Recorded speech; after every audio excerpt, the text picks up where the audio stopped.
ሰላም ወደዚህ ትንታኔ እንኳን በሰላም መጣችሁ። ዛሬ በጣም መሰረታዊ የሆነ ጥያቄ ይዘን ቀርበናል።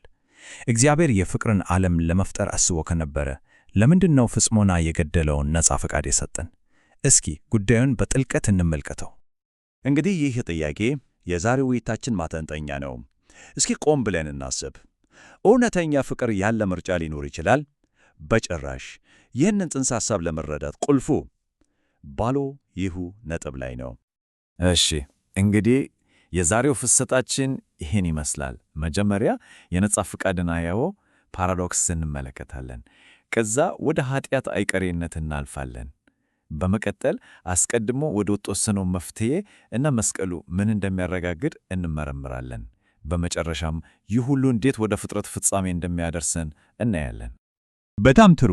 እንግዲያው በቀጥታ ወደ መጀመሪያው ክፍል እንግባ። ይኸውም የነጻ ፈቃድ አያው ፓራዶክስ። እዚህ ላይ ያለው ዋናው ሐሳብ ይሄ ነው። ፍቅር፣ እውነተኛ ፍቅር በግድ ሊሆን በፍጹም አይችልም አይደል? ምርጫ መሆን አለበት። እና ይሄ ወዲያውኑ አንድ ሊቅ አያዎ ፓራዶክስ ይፈጥራል። በአንድ በኩል ፍቅርን እንፈልጋለን፣ በሌላ በኩል ደግሞ ምርጫን መስጠት አለብን።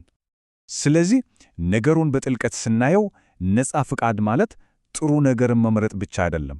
በፍጹም ዋናው ቁም ነገር ያለው መጥፎውን የመምረጥ ዕድል ሲኖር ነው ጥሩን መምረጥ ትርጉም የሚሰጠው። ፍቅሩን ዋጋ ያለው የሚያደርገው እምቢ በማለት አማራጭ መኖሩ ነው። እሺ ጥሩ፣ ነጻ ፍቃድ አለ። ነገር ግን ይህ ብቻውን ፍጥረታት ሁሌም ፍቅርን ይመርጣሉ ማለት ነው? ምንጩ በሚለው በፍጹም አይደለም። እና ይህ ወደሚቀጥለው በጣም ወሳኝ ነጥብ ይወስደናል። ይህንን ነጥብ በደንብ እናስተውል። ፍጽምና በጎደለው የነጻ ፍቃድ ውስጥ ኃጢአት የመስራት ዕድሉ ከዜሮ በላይ እስከሆነ ድረስ ይሄ ማለት ፈጥኖም ይሁን ዘግይቶ ኃጢአት መከሰቱ አይቀርም። ጥያቄው ይከሰታል ወይ ሳይሆን መቼ ነው የሚከሰተው የሚለው ብቻ ነው። እና ይህን ከእግዚአብሔር እይታ ስናየው ደግሞ እግዚአብሔር ከጊዜ ገደብ ውጭ ነው። ስለዚህ ወደፊት ኃጢአት የሚሠራ ፍጡር ከእሱ አንጻር ቀድሞኑ በመንፈስ የሞተ ነው። ይህ ምን ማለት ነው? መፍትሄው ችግሩ ከመከሰቱ በፊት ገና ከጅምሩ መዘጋጀት ነበረበት ማለት ነው። እንግዲህ ይሄ በቀጥታ ወደ ዋናው የትንታኔያችን ሐሳብ ያመጣናል። አስቀድሞ ወደ ተወሰነው መፍትሄ፣ ወደ መስቀሉ። እዚህ ላይ ያለው ምክንያት በጣም የሚገርም ነው። እግዚአብሔር ነጻ ፈቃድን ከመስጠቱ በፊት መጀመሪያ ያንን ነጻ ፈቃድ ፍጹም ያደርገውን መንገድ አዘጋጀ። ይኸውም መስቀሉን። አስቡት፣ ችግሩ ከመከሰቱ በፊት መፍትሄው ተዘጋጅቷል ማለት ነው። ፍጡር በራሱ ብቻ እግዚአብሔርን ሊወድ አይችልም። መጀመሪያ የእግዚአብሔር ፍቅር ምን ያህል ጥልቅ እንደሆነ መረዳት አለበት። ስለዚህ መስቀሉ ለኃጢአት የተሰጠ ምላሽ ብቻ አይደለም፣ ከዚያ የላቀ ነው። የእግዚአብሔር ፍቅር የመጨረሻው ማሳያ ነው። ያንን ፍቅር ሲያዩ ደግሞ ፍጥረታት በነጻነት መልሰው እንዲወዱት በር ይከፍትላቸዋል። ይህ የመጽሐፍ ቅዱስ ክፍል ደግሞ ነጥቡን በደንብ ያጠናክርልናል። በሰማይና በምድር ያለውን ሁሉ በክርስቶስ ለመጣቅለል ሲል ይህ መስቀሉ ድንገት የመጣ ነገር ሳይሆን የፍጥረት ታላቅ ዕቅድ ፍጻሜ አካል እንደሆነ በግልጽ ያሳያል። እሺ፣ ታዲያ መስቀሉ በትክክል ያከናወነው ነገር ምንድን ነው? ምንጩ 10 ወሳኝ ነጥቦችን ያስቀምጣል። አሁን በሚቀጥሉት 2 ክፍሎች የምናየው እነዚህ 10 ነጥቦች እንዴት እርስ በርስ ተያይዘው አንድ ትልቅ እና የተሟላ ምስል እንደሚሰጡን ነው።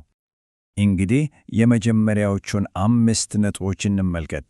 አንደኛ፣ ወልድ የእግዚአብሔርን ስምና ሥልጣን ለመውረስ ብቁ መሆኑን አረጋግጧል።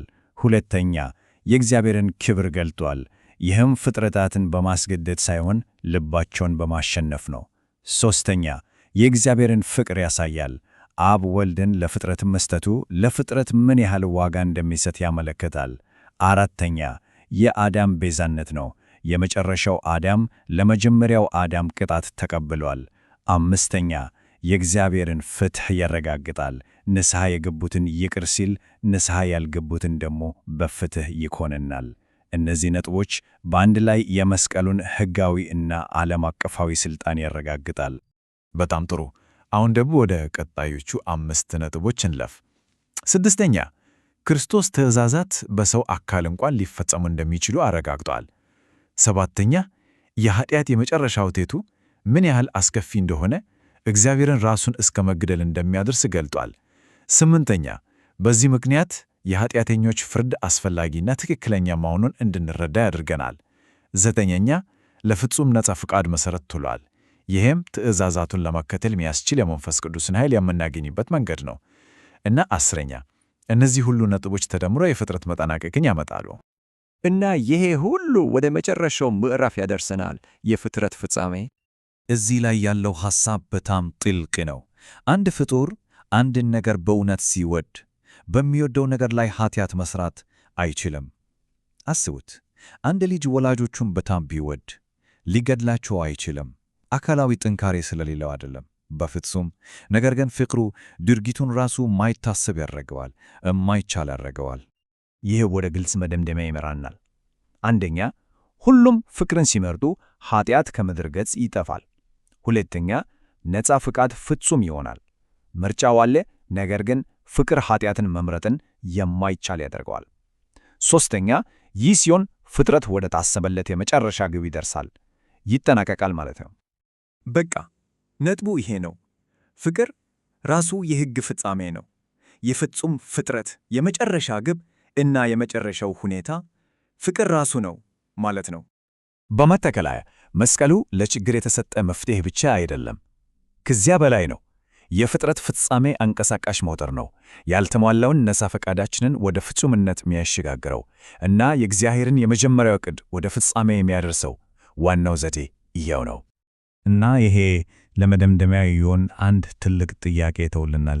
ፍጹም የሆነ ነፃ ፍቃድ ማለት ፍቅርን መምረጥ ማይቀር ነገር ከሆነ ታዲያ ምርጫ የሚለው ቃል ምን ትርጉም ይኖረዋል? ይህ ምርጫ ነው ወይስ ከምርጫ የላቀ የነፃነት ደረጃ ነው? እስኪ በዚህ ጉዳይ ላይ ትንሽ እናሰላስል።